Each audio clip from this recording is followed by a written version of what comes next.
go ahead and call the Delaware County Investment Advisory Committee to order. I believe it is 9:02 a.m. First thing on the agenda is the approval of the minutes submitted from December 19th, 2019. This is the March 26, 2020 meeting. Yes. Just so people watching know it's live. So I'll move to approve the minutes. I will second the approval. All right. Vote. Would you mind doing the roll call? Commissioner Lewis? Aye. Commissioner Benton? Aye. Treasurer Ringwald? Aye. All right, minutes approved. All right, now, if it's all right with everyone, I'd like to go through a market overview, talk about the format of our new report, do a comparison with the updated market values that are in this packet, and then talk about the investment and depository policy and potentially re-executing it. So as far as the market overview, a lot has happened since we last met in December. I guess starting with some historic points. So on Tuesday, the Dow Jones had its biggest one-day gain since 1933. But before that, after setting two record-setting drops on March 9th and 12th, the Dow fell 12.93%, topping its Black Monday slide for a one-day session for the historic largest decrease in one day.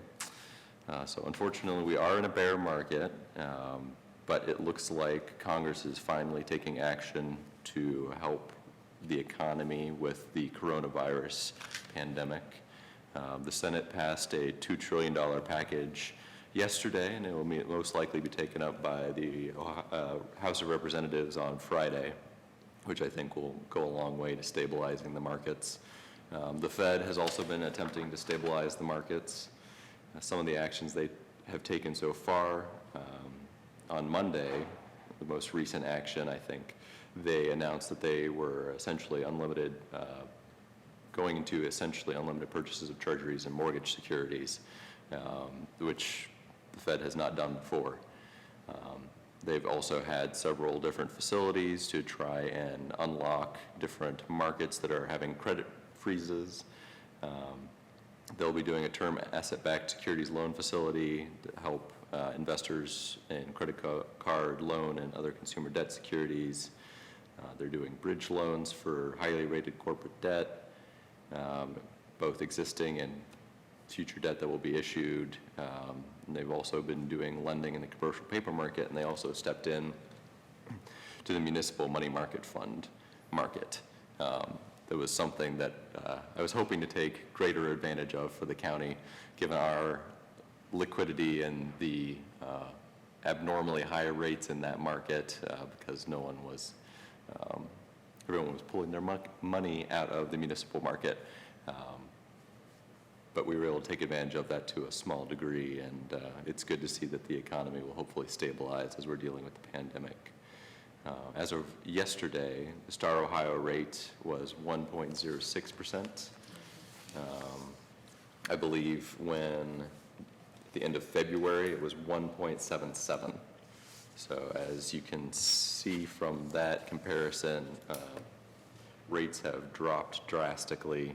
Comparing some treasury yields from our last meeting to yesterday, with the 2, 5, 10, and 30 treasury yields, respectively, it was 1.62, 1.73, 1.92, 2.35 in December. As of yesterday, it was 0.34, 0.5, 0.79, and 1.34. Yeah, the 10-year treasury being below 1% is unheard of. Yes. So we're definitely living in historic times. So all that considered, we can go to the portfolio review, the graphic. Our portfolio is doing well, all things considered. So the new formatting for reports that will be provided monthly mostly will be this investment review. This graphical summary was provided for our investment advisory committee meeting upon request, and it breaks down, or it summarizes the information that's in the much thicker packet, but it also provides a maturity distribution, which I find helpful in looking at how the portfolio is allocated. As of 2/29, portfolio book value was approximately $124 million. Weighted average maturity of 2.61 years, weighted average yield of 1.89%. This graphical depiction does not include the amount of the investment portfolio that is in Star, Ohio, due to its more liquid, cash-like nature. At 2/29, Star, Ohio, and we'll get to that number in the more detailed packet as well, but it was $205,312,045.48.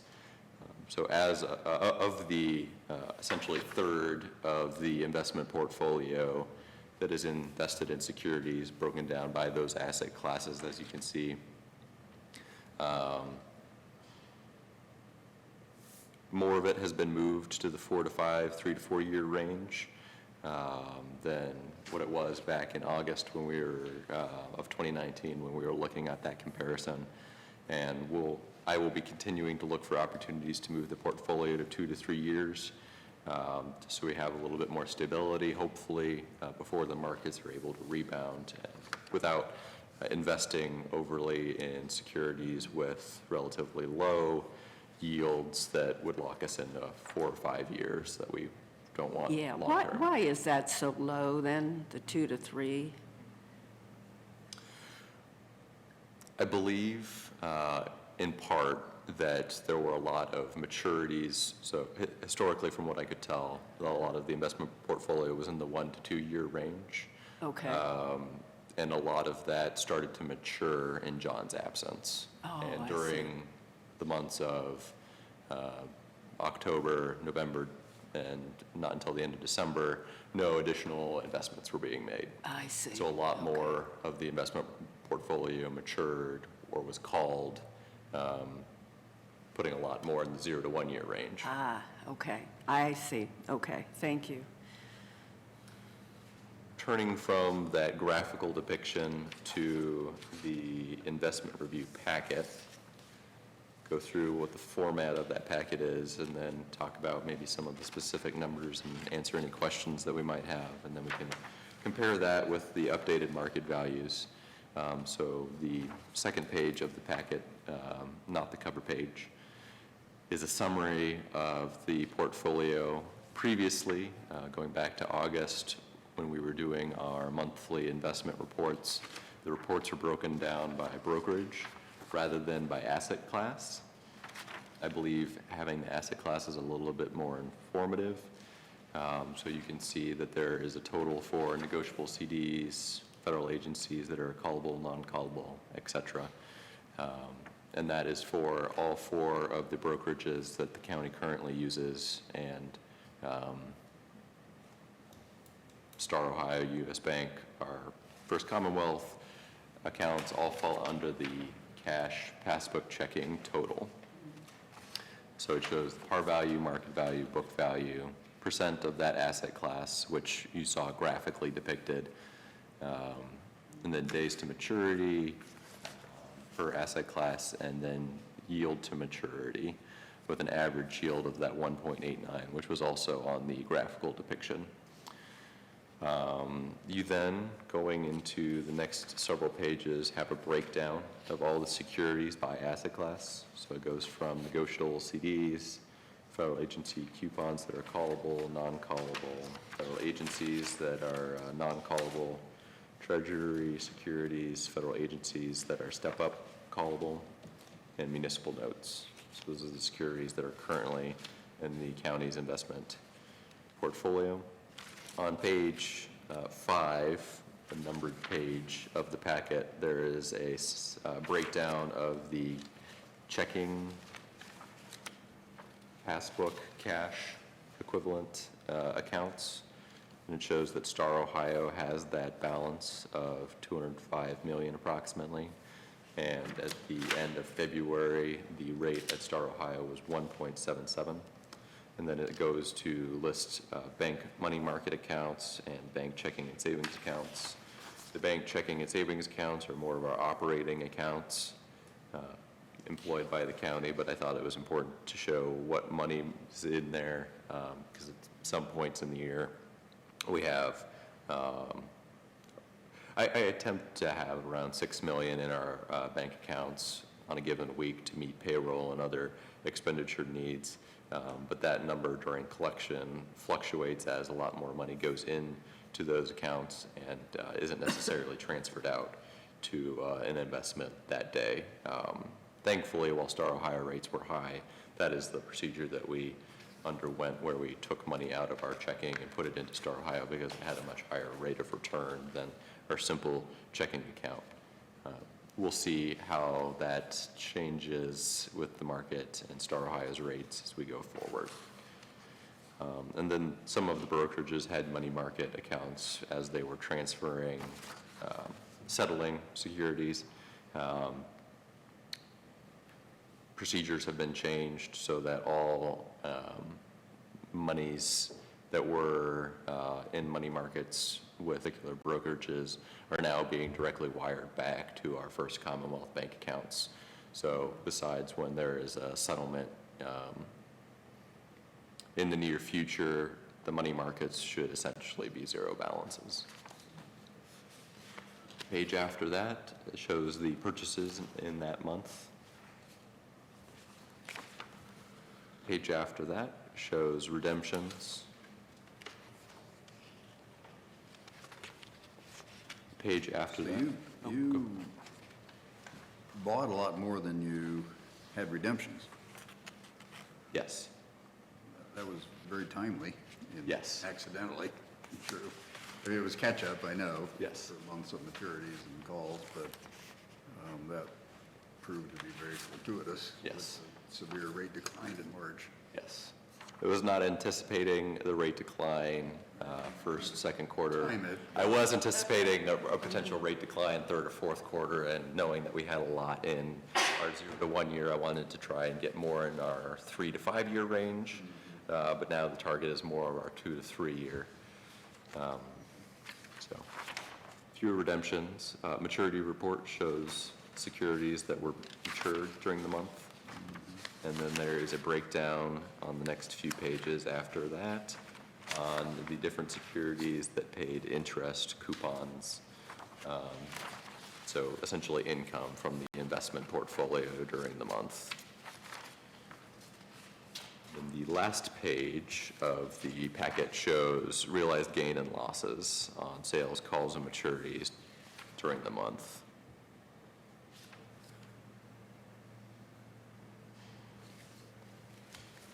Any questions about that report, the format? I know the balance is seasonally high because of the property tax collections that have not all been distributed yet. How much more roughly in property tax distributions do we have? Because that 334 million typically is in that 225 to 250 million range outside the property tax season.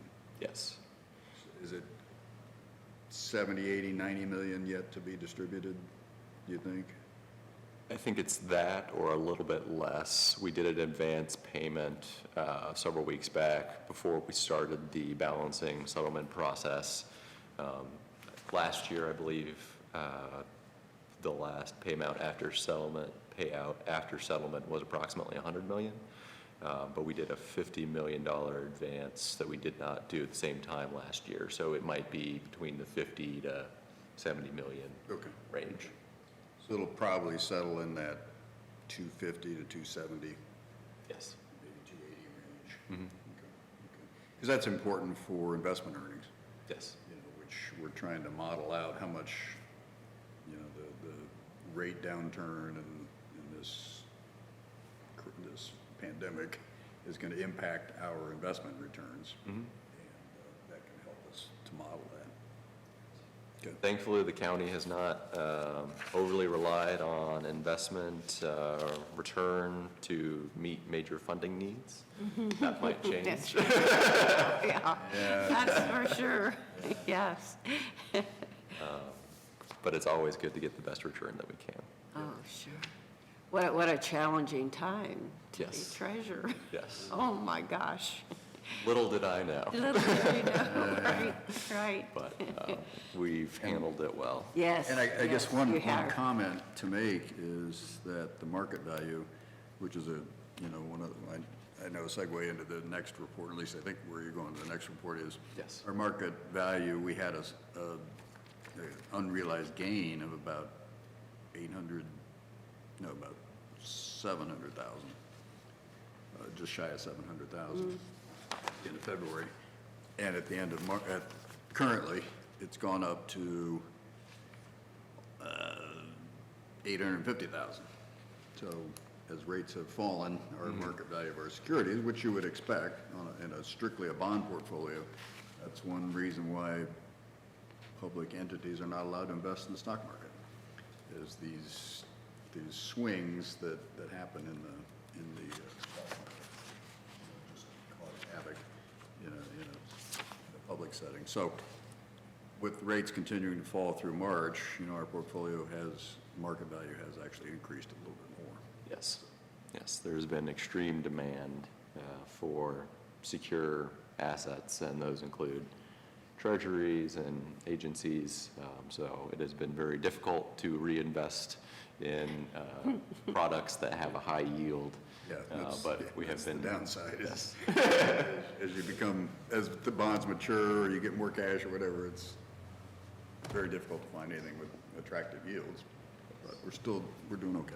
Yes, and fortunately, there has been some opportunities recently with markets somewhat stabilizing, or at least the fixed income market somewhat stabilizing, to invest in a few products or a few securities to make sure that the yield remains close to where it's at should the market decide to go further down, and then also took advantage of purchasing some municipal securities that had abnormally high yields, but those are also very short-term.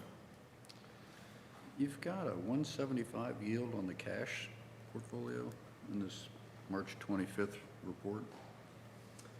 Yes, I believe that's because of the average of the 177 for STAR and then the much lower yields for the money markets. So the STAR on March 25th was still at 177? You said it was like 106 or something like that.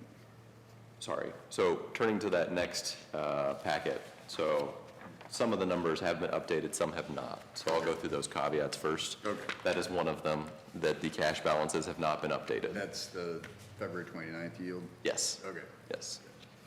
So what I gave not too long ago was the yield for Star Ohio as of yesterday, the 1.06. Star Ohio's balance as of this morning is also 197 million approximately. That is a result in part of a decreased market value or decreased yield, but also movement of some of that cash to some additional securities. So looking at the next few page packet, this is the portfolio summary as of March 25th with updated market values. So as I said, there are no updated cash balances. It's not updated for purchases or sales that have occurred so far in March. It does not include any calls or additional calls or maturity, or sorry, it does include calls and maturities that have happened so far in March. So doing a little comparison between the two, just the overall market value of the portfolio was 124 million approximately for our investments, and as of March 25th, it is approximately 112 million. So not a large decrease, thankfully. The yield has also stayed relatively high at 1.89. The yield has increased due to some of the maturities and calls that have happened so far in March to 1.936 from the 1.89 that it was at the end of February.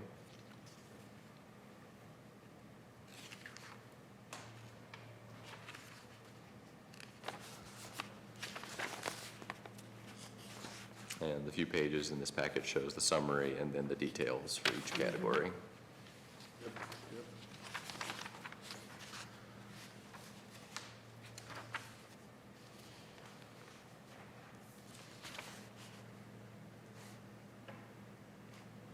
Any questions about the more recent numbers? No, that's very helpful. As you would expect, like we said, in a bond portfolio, lowering, declining rate environment, or the market values increase. So, a little bit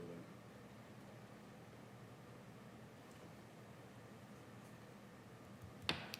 The last thing that I wanted to discuss, or for us to consider, was our investment and depository policy. So that is the last item in the packet today. Before we get into that, I had a couple other items, or I guess we can cover them under other things. Okay. I've read through our existing investment and depository policy. Fortunately, it is mostly modeled off of Chapter 135, which lays out statutorily what is and is not permitted for the county to do when it comes to investing. So I don't think it really needs any changes at this time. So my preference would be for the committee to re-execute the policy since it was last executed in September of 2009. I did have a couple things. One of them is a typo. The first bullet point under item 1, it says the primary objective shall be the presentation of capital. It should be the preservation of capital. Oh, okay. So, I Oh, don't know, gosh, yeah. Is this Yeah. your file, or is this Sarah's? I believe John kept the official copy of Okay, the okay. So policy. anyway, that's just a typo that should be changed. But then, one thing Sarah had pointed out is that we used to have monthly reports from the treasurer's office to the Board of Commissioners that I think is a requirement, or maybe a recommendation of the best practices for investment management. And so we were talking, is that something we could resume? Yes. I'm sure we could. I mean, I guess where I'm headed is I think we should resume it, because I think if it's not a requirement, it's a best practice, and I think that ought to be done. So. Could you elaborate on what was in this, what were in It these was really reports? just this, all we got was this report. Okay, yes. Once- So that is being generated monthly, or will be generated monthly. And I don't want to from now. create a special report, that's adequate, it has the maturity, it has the yield to maturity, it has the maturity average, and total portfolio and that market value. I mean, it's got the basics in it, so that's fine for me. Okay, and we would like that to be sent to all of the commissioners? I think it has to. Yeah, yeah. I think it needs to be We on- all received it. On the agenda, well, right? any- And actually, Typically what John would do would send us the agenda, or send us the investment report via email, and we would print it out, leave it on our database, or the resolution will say a copy is kept at the commissioner's office for further review. Then we would accept the report. We keep it on file electronically. Okay. So I can send you the last couple, just so you can kind of see what John had included in those. I think, and that's the reason I brought up in the context of the policy, is I think that ought to be added to the policy, that the treasurer's office will send a monthly report summarizing the key investment portfolio metrics every month, that the board will then ratify. And it's back in the back section, we talk about committee meetings, reporting, number 7. I think that's where we could add it, just a statement that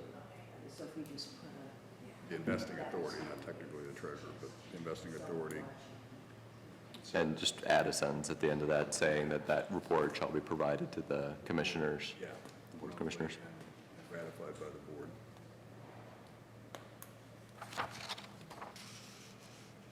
You okay with that, Bert? Sure, yeah. And we were doing it. Yeah, we were, right, yes. Yeah, that's right, we haven't received it. And I don't know Until you where- mentioned that, yeah. Yeah, I don't know whether, you know, Somehow it slipped my mind that we hadn't gotten it, yeah. And it's okay. not extra work too, as No. you said, Mike. So that's good. Then, just kind of a point of clarification I want to make, that we are in the process, and Administrator Fromer is kind of spearheading it, putting together a cash flow projection over the rest of the year with declining sales tax and some of the other revenues that will probably decline. And so as that gets fine-tuned, we'll coordinate with your office so that you're aware of what the cash flow projections are, so you can adjust the buys and sells. Keep the right kind of liquidity on hand. Absolutely. We'll get that to you. I just want to make that Yeah. point. So, So I can make those changes and circulate a draft. And we can bring it up at the next meeting. Okay, sounds for me, good. I didn't have any other changes. Okay. You good with the rest of them? Well, I guess there's one other thing to consider. In paragraph 2, when it talks about maturity, the revised code allows for the investment in municipal bonds to 10 years, as opposed to all other investments, which are limited to 5 years. So the last sentence says that the treasurer will not directly invest in securities maturing more than 5 years from the settlement date of purchase. I think it would behoove us to change that to say the treasurer will not directly invest in securities maturing more than in what is in accordance with Chapter 135 of the revised code. Yeah, that probably makes it better. If the code changes, we'll change we can change our investing philosophy. Okay. Yeah, good idea. Yeah, and the reason those 10-year maturities for municipals is a lot of those are local issues. Yes. That the treasurer wants to invest in our local jurisdictions and agencies that need funding, and a lot of those are more than 5 years, so we would be prohibited from investing. I'm not sure if that was legislated Back before or after 2009, so I would assume it was probably after. All right, I don't have any other things besides setting the next investment committee meeting date. You said you had some other business, or do we want to go ahead Nope, and that's set the it. meeting? We covered the ones. Okay. Next one, Try for June 18th. June 18th. So that way we have a little cushion Okay. if we have to postpone it. June 18th? Just like to thank you. 9 o'clock again, or 8:30? Works for me. Is that okay with everybody? 9 o'clock? 9 o'clock? Sure. Michael, thank you. Yeah. thanks. Treasurer Ringel. Absolutely. Oh, boy.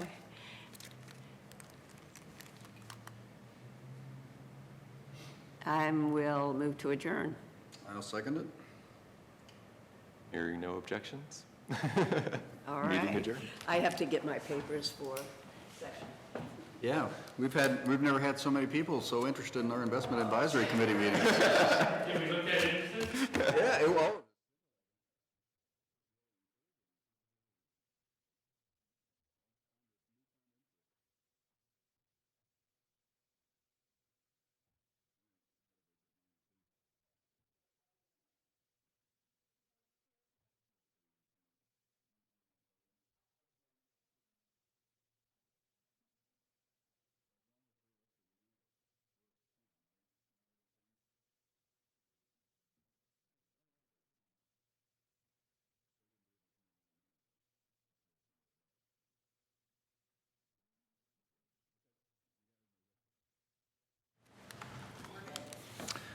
Okay, I'd like to welcome everyone to the March 26th, 2020 meeting of the Delaware County Board of Commissioners. If everyone would please rise and join me in the pledge.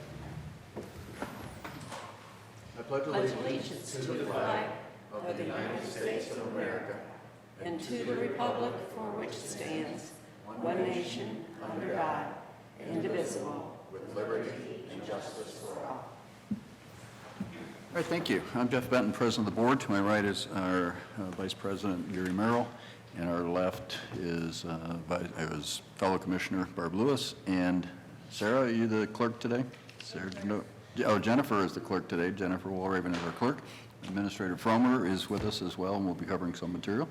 So with that, let's start. Resolution number 20-289, in the matter of approving the electronic record of proceedings from regular meeting held March 19th, 2020. So moved. Second. Discussion, vote? Vote on motion 20-289. Mr. Merrill? Aye. Mrs. Lewis? Aye. Mr. Benton? Aye. Resolution number 20-290, in the matter of approving purchase orders and now certificates and payments of warrants in batch number CM APR 0325 and memo transfers in batch number MT APR 0325. So moved. Second. Discussion, vote? Vote on motion 20-290. Mr. Merrill? Aye. Mrs. Lewis? Aye. Mr. Benton? Aye.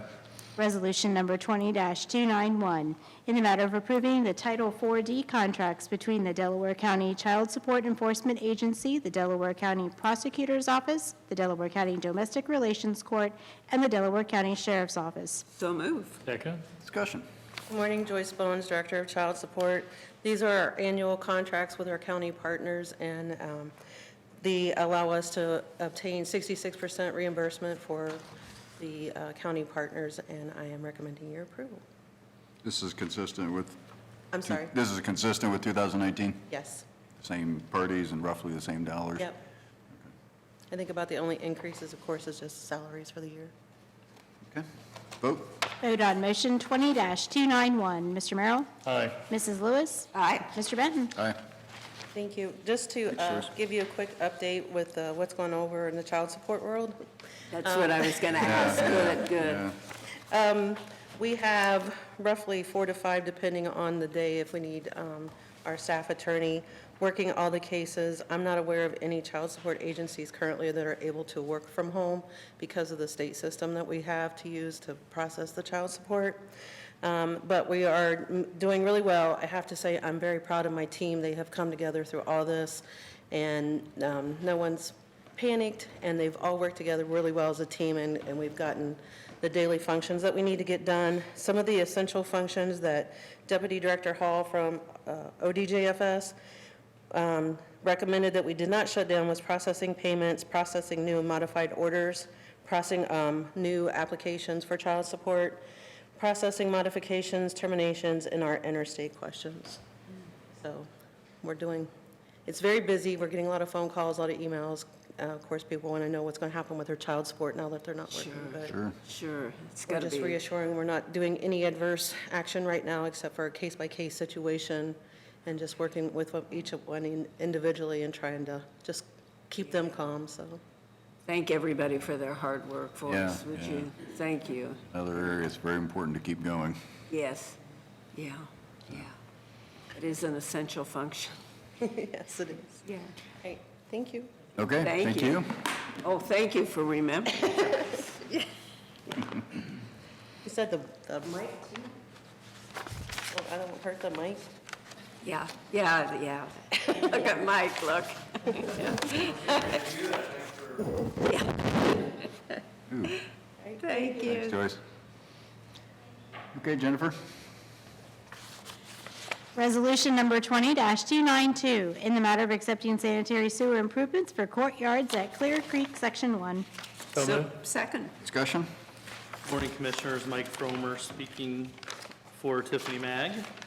This subdivision, the improvements here are really important. This project is at the southwest corner of Home and 23. And this was extending an 18-inch sewer that will ultimately go across 23 and serve the Kerbler Farm development. So, in addition to the EPCON community that it's serving, so. And we're recommending approval. Okay. Vote? Vote on motion 20-292. Mr. Benton? Aye. Mr. Merrill? Aye. Mrs. Lewis? Aye. Resolution number 20-293, in the matter of approving the sanitary sewer subdividers agreement for Genoa Place. So move. Second. Discussion? Yeah, this subdividers agreement is for a lot split along Worthington Road for 3 lots, and there's an 8-inch public sewer, and recommending approval. Vote? Vote on motion 20-293. Mr. Merrill? Aye. Mr. Benton? Aye. Mrs. Lewis? Aye.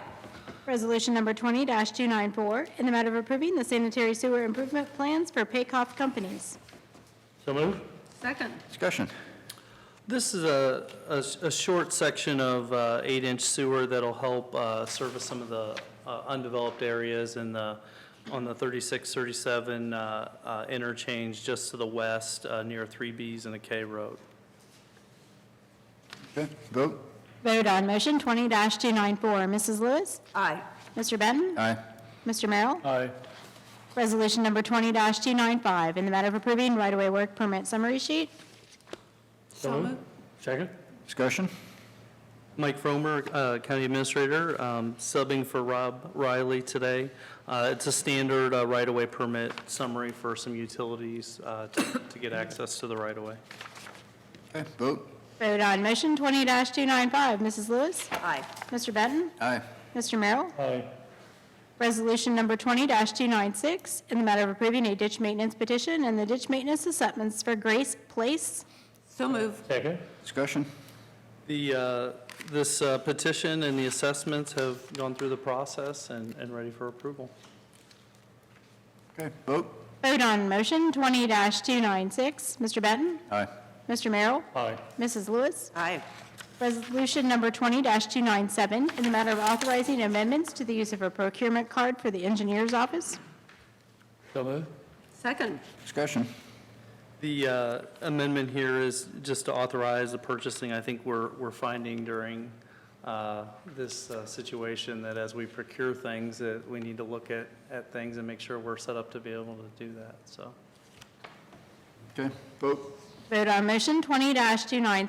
Mr. Merrill? Aye. Mr. Benton? Aye. Mrs. Lewis? Aye.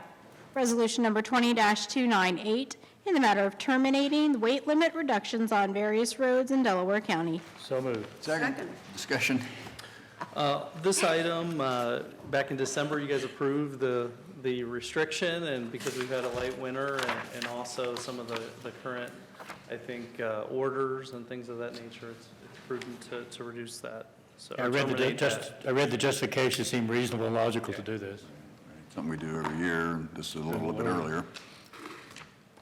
Okay, vote. Vote on motion 20-298. Mrs. Lewis? Aye. Mr. Benton? Aye. Mr. Merrill? Aye. Resolution number 20-299, in the matter of approving supplemental appropriations and transfer of appropriations for job and family services. So moved. Second. Discussion. Good morning, Commissioners. Bob Anderson, Director of Job and Family Services. Before we have various appropriations and transfers, some of these all of these are either state or federal funds. We're utilizing these funds. One, we're looking at our PRC program, or Prevention Retention Contingency Program. We have seen, actually, I just read an email, over the past week, we've seen unemployment claims go to almost 188,000 throughout the state. Week prior to that was just 7,042.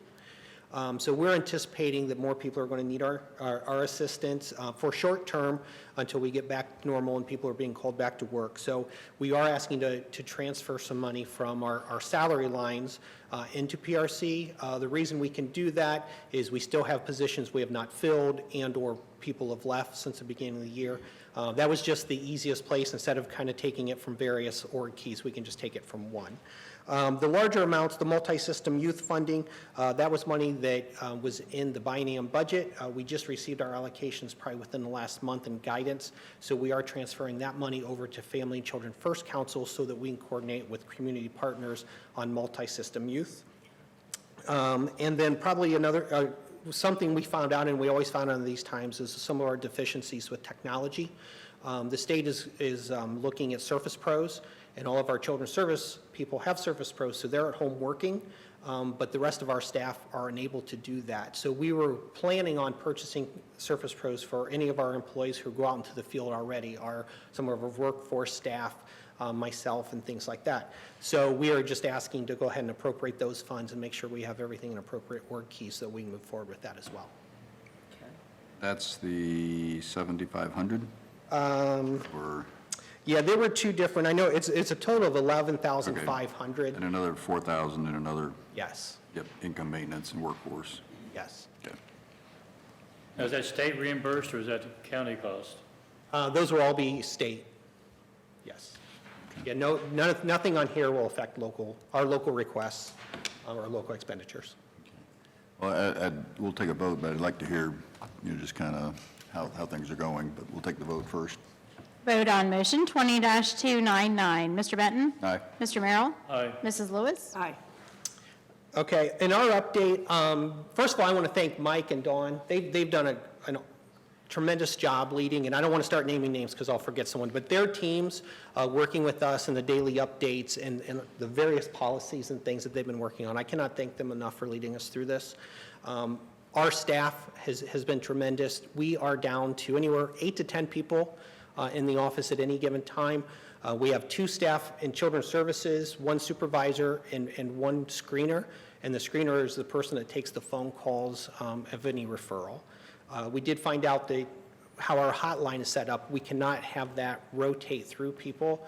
So if we had it sent to 1 cell phone, that was the only employee that was going to be able to get that. So we decided to keep someone in-house and have at least a supervisor as a backup. None of our workforce development staff are in-house. They are all working from home. All of our, non-essential meetings are canceled. Anything that does have to happen is going to be done via phone, conference call, FaceTime, those kind of things. Also in children's services, we have limited our visits.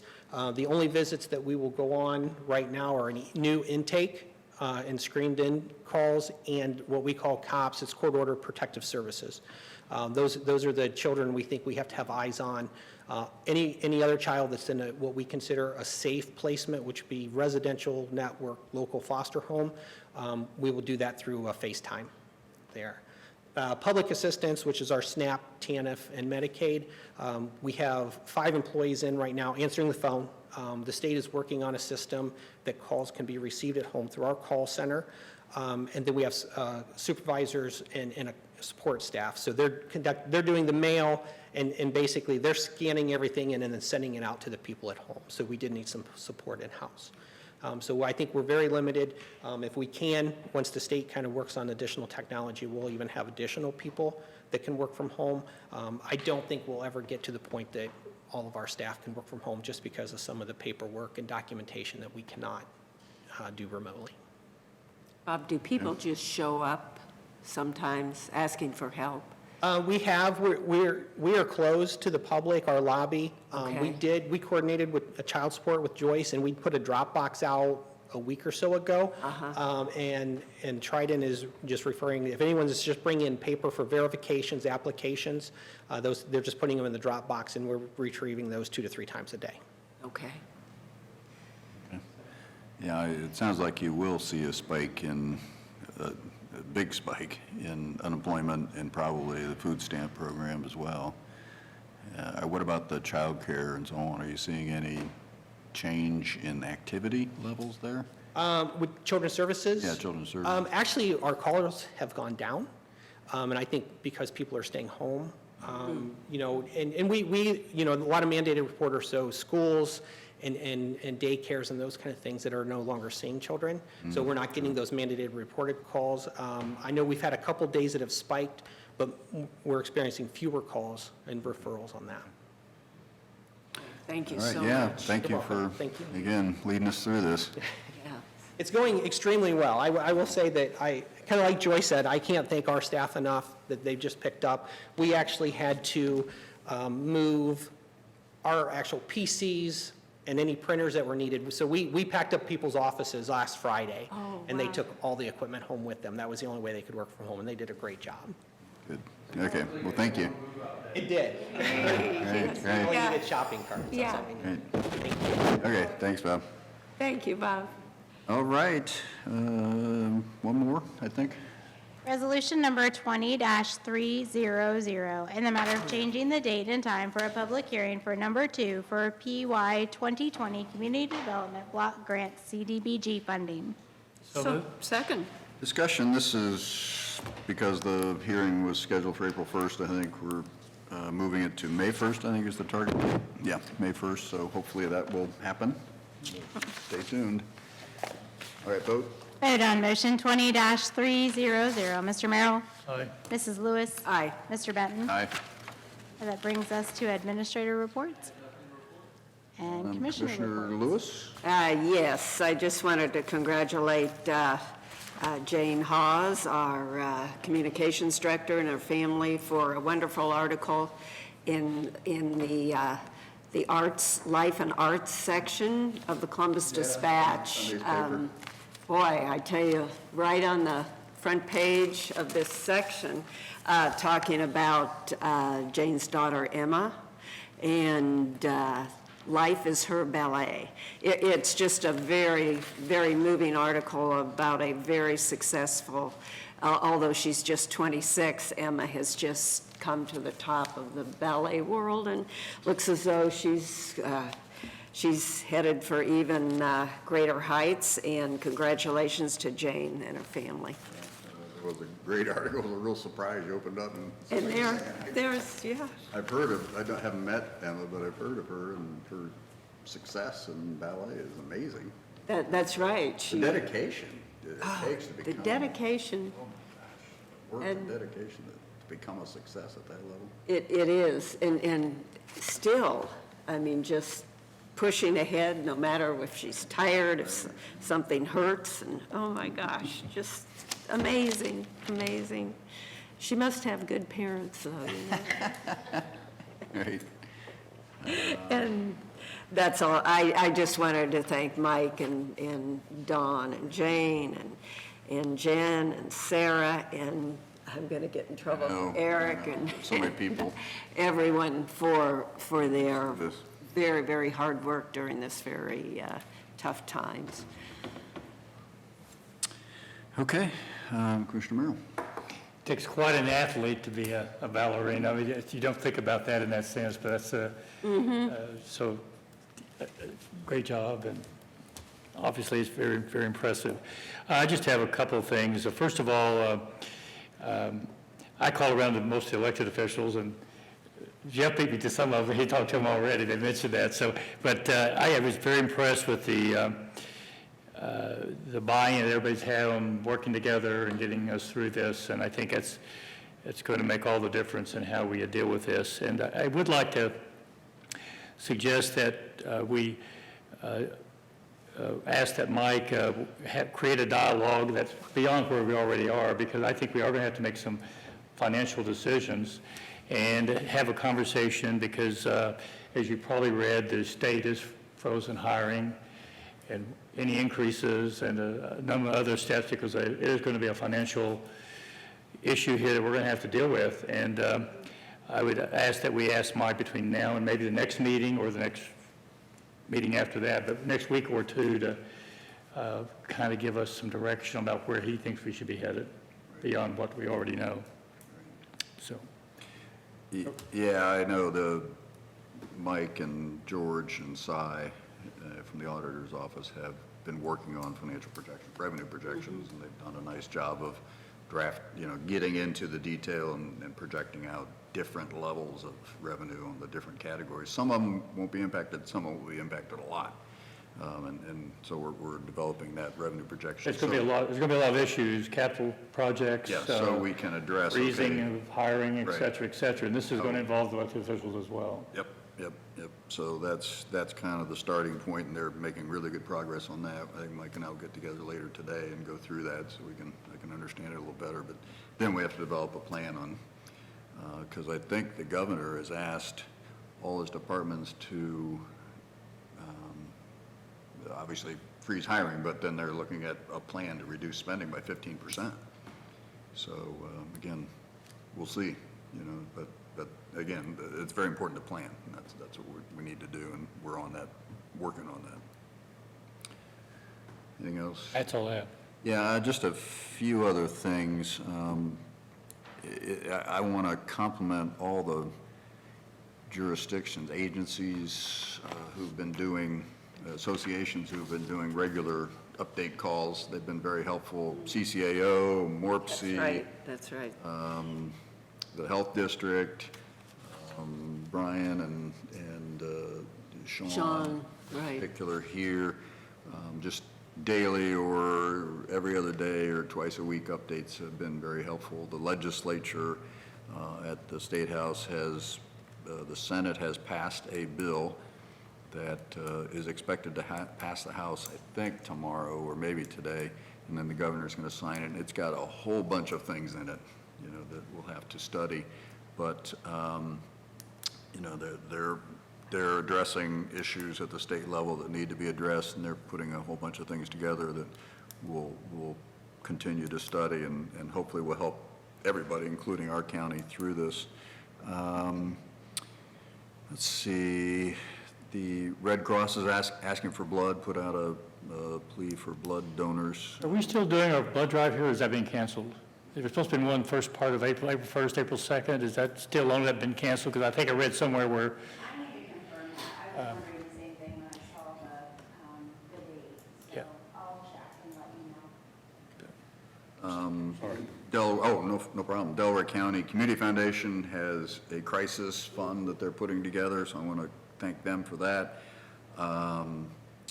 The payroll processing, I know, was a bit of a challenge, but George said it was ready to go and will be processed on time. So thanks to everybody for working through that challenge. The federal legislation has been passed by the Senate, the $2 trillion rescue package. Got all kinds of things in it. they don't belong in it, but A lot of it doesn't belong in it. You know, the politicians, being politicians, are throwing some stuff in it that really doesn't have anything to do with the coronavirus issue, but that's a challenge. So that needs to be studied. Let's see, elections right now, one of the key things, elections look like it's going to be just by mail, and the mail deadline will be April 28th.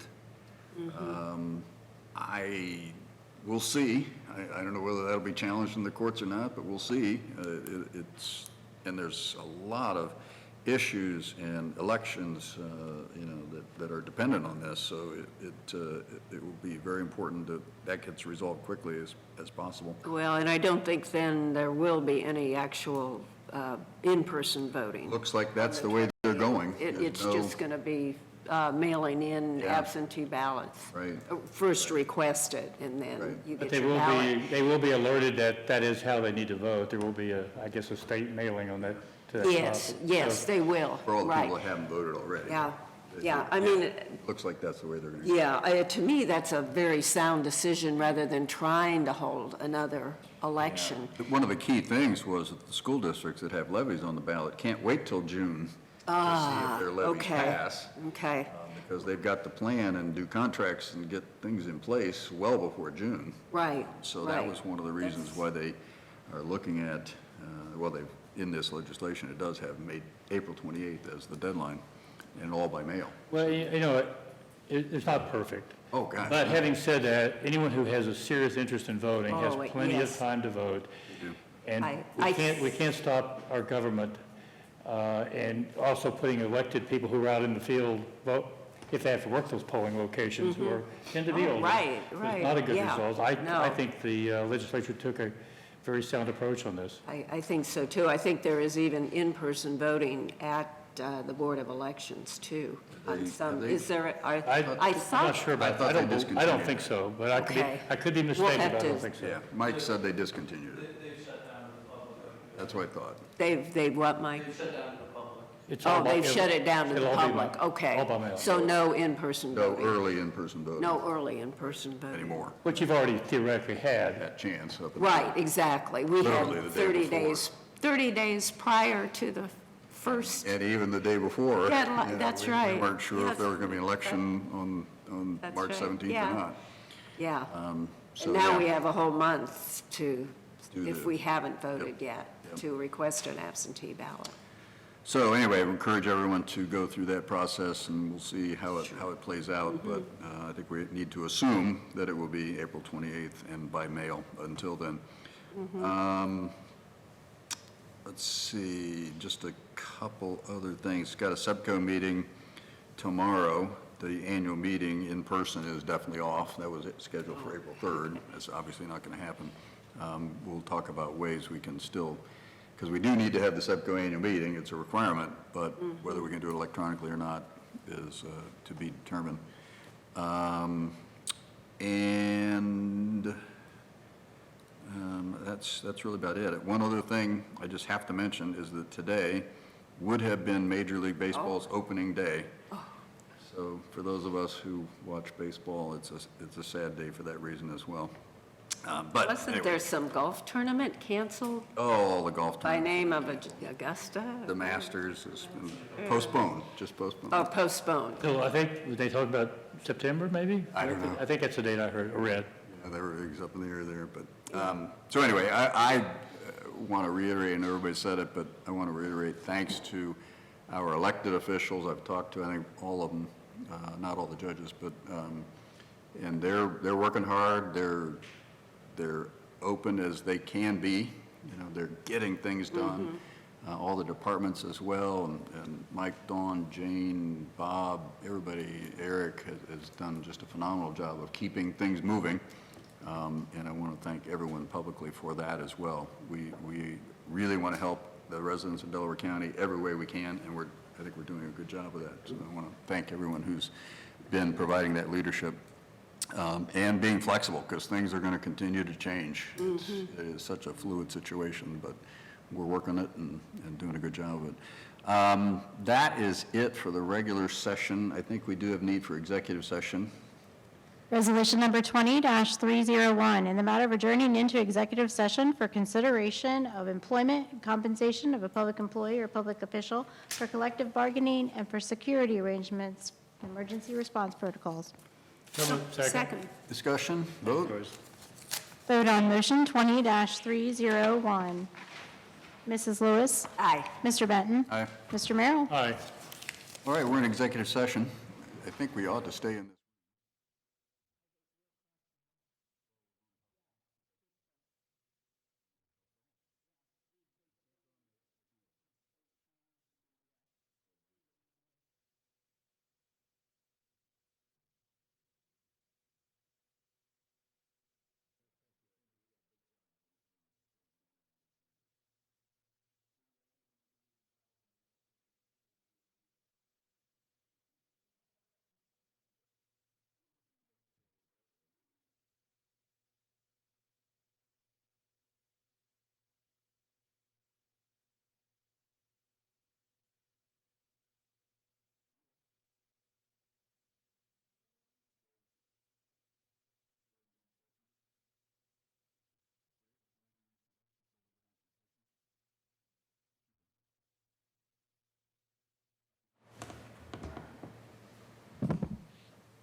Resolution number 20-302, in the matter of adjourning out of executive session. So move.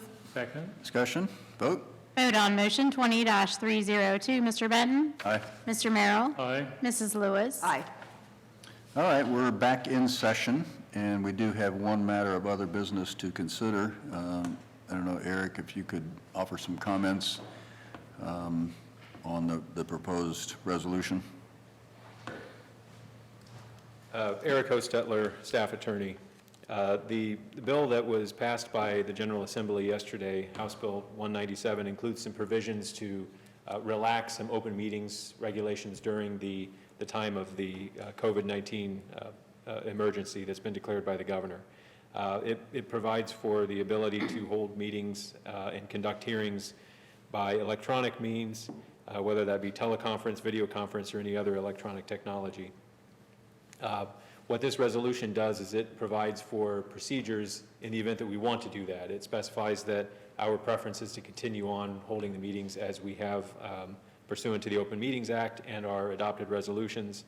But in the event that we cannot do that, the county administrator would make a determination that we can't do that, notify the board, and direct the clerk to make whatever arrangements we can to conduct our meetings or hearings electronically. And I can answer any specific questions that you have. I do want to say that the bill provides this through the duration of the emergency up until December 1st. If the emergency goes beyond December 1st, these relaxation of the rules would also terminate if they're not extended. So the resolution before you follows that same time period for the duration of the emergency that's declared by the governor or December 1st, whichever occurs first. And this resolution does prescribe that the clerk has to let the appropriate media outlets, et cetera, know if we're going to do an electronic meeting. We would, yes, it does, and it would require the clerk to provide notification of the manner in which the meeting is going to be conducted, which under your rules right now, we have a rule established for how when we're going to have our meetings and where they're going to be. This just adds that we need to provide notice of how they're going to be conducted. So we would follow our other means for doing that, which is posting on our website, notification to local media, and that's about all we can do, right? We certainly can't send letters out to the entire county. Not practical. So that's the procedure that we have in place by resolution now to let the public know when and where you're meeting.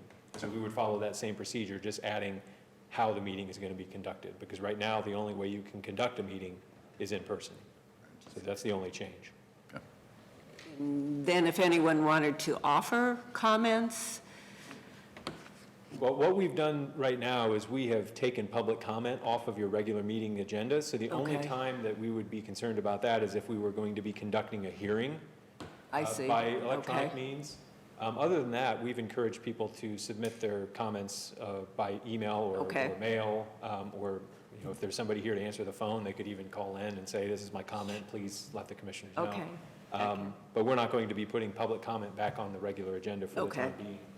If we need to conduct a hearing while this is in effect and it needs to be done electronically, then notification would also need to be sent to the individuals who are entitled to notice under that, for that public hearing, and we would be giving them instructions on how they could virtually attend and participate in that meeting. And we would have to Okay.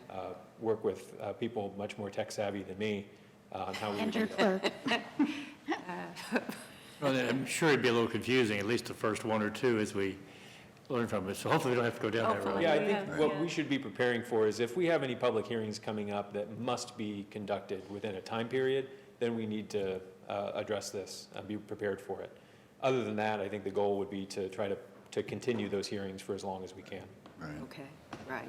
And people would understand that at least they could listen to our regular meetings should we have to go this route. Yeah, and the good thing is that we already live stream, so we're set up to do that. The only difference would be if we are conducting an electronic meeting, we would have to work out how to provide you folks participating electronically and broadcasting that. So again, that's out of my expertise. Okay. For internal meetings, we've been doing Zoom, and I don't know if there's an ability to broadcast that through the web stream. So, I mean, that's something that we'll talk about with our Sure. IT folks and with Jane, and, you know, about how we can do that. Okay, thank you. Yeah, that's a conversation, and hopefully we never have to use it, but just to make sure we have the game plan and the process in case. And I should point out also that I wrote this to be contingent upon the governor signing. I looked again, and I have not seen that he's actually signed it. Has the House officially passed The it? House adopted the Senate amendments yesterday. Okay. So it's been enrolled, and we're just Okay. waiting for the governor to sign it. Okay. In this day and age, the best way that I can try to find that out is on the governor's Twitter, and I haven't seen anything. He did say that he was looking forward to signing it soon.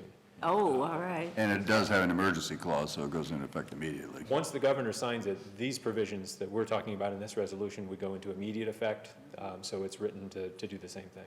Okay, thank you.